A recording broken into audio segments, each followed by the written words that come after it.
Para min o Camiño de Santiago é estar en contacto con a natureza, descansar e aproveitar para conocer a nova xente. Eu penso que o Camiño de Santiago é unha boa oportunidade para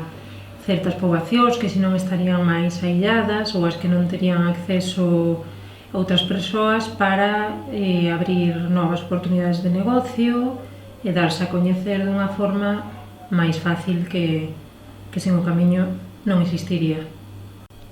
Bueno, pois eu creo que en determinados tramos do Camiño hai máis relación que noutros coa población que vai formando parte do propio Camiño pola propia personalidade ou forma de ser das xentes e porque a veces hai determinadas épocas na que o exceso de peregrinos tampouco facilita a vida da tranquilidade dos povos que atravesa o Camiño. O Camiño non ten por que supor un impacto medioambiental, xa que non se necesitan infraestructuras que destrocen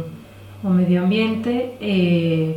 máis, é un valor añadido pasar por un